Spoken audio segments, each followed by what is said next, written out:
Hi YouTube.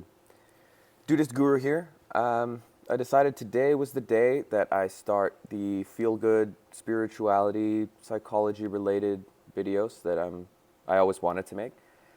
So here goes. Part 1 of becoming you.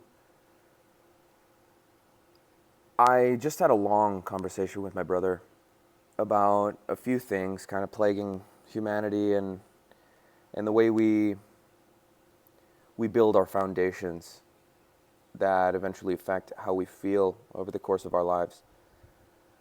And I touched upon a lot of different topics with him, and I realized afterwards that it wasn't just a one video thing. It was a few videos. And I'm going to be able to talk about them a little bit more concisely and build on what I talk about in the previous video in about 5 minutes. So, self-definition. This is the most important thing in terms of being who you are, understanding how you define yourself, how you see yourself, and your life, what you're okay with, what you're not okay with, and the kind of person that you want to be in any given situation. Obviously, you're not going to be able to do that all the time because we humans are emotional creatures. And having a strong self-definition is probably the core of being able to feel all right and feel satisfied with who you are and what you're doing here on Earth. The thing about self-definition is that I've seen and met and been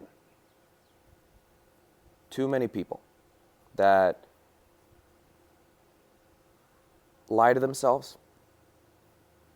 And I believe that comes from a victim mentality or a sense of resentment, latent resentment, be that for your parents or whatever aspect of society hurt you that you might not even know to label or name. So that's the biggest pitfall. I'm going to talk about a bunch of other things, but this is step one. Step one is understanding that to have a self-definition that helps you and that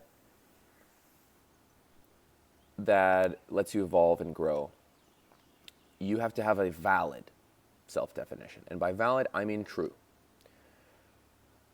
And true and valid also kind of mean in terms of life, adapting and evolving with experiences and difficulties.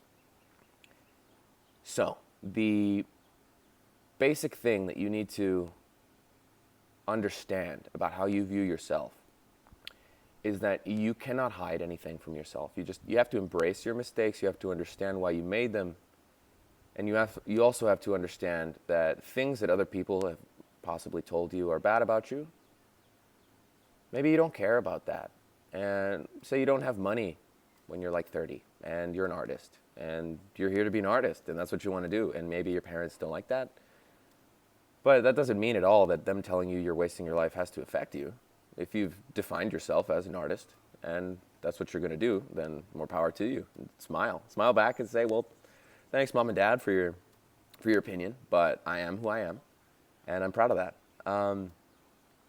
So in that case, in cases like that, or for everyone, what's your self-definition got to be? 1, it's got to be true.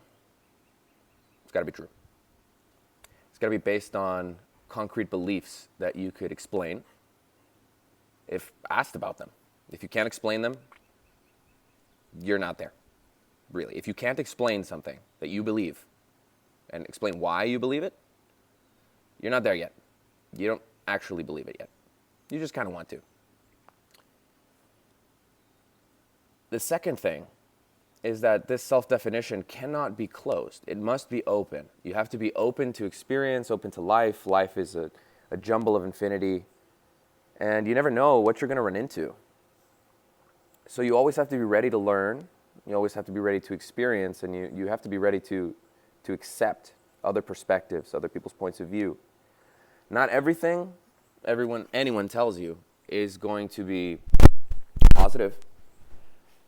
And not everything everyone tells you is going to be true for you. But it's definitely true for them. So before you just close off and decide that they're crazy for believing something about you that you don't see in yourself, stop for a moment and realize that every single opinion every person has is a fact to them, which means that there's a tiny little kernel of truth in what they're saying. Go back to the artist example. The truth is that they believe, the parents in that situation, believe that the child is living their life wrong, a 30-year-old artist, right, because they do not have the financial stability that they themselves needed to feel okay at that age, right? So the kernel of truth is they believe that the artist doesn't have enough money.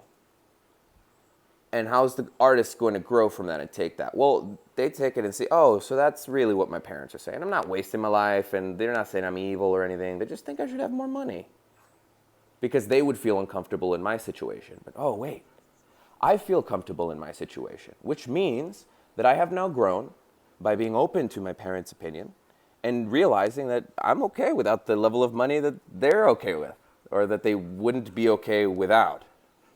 So that's what you have to do. You have to remain open, believe in yourself, and just keep going and learn from everything you see, everything you do, and everything everybody tells you, because there's a reason for it. And that's to grow. So this has been part 1. A little bit longer than 5 minutes, but hope you're fine with that. Have a good day. Thank you.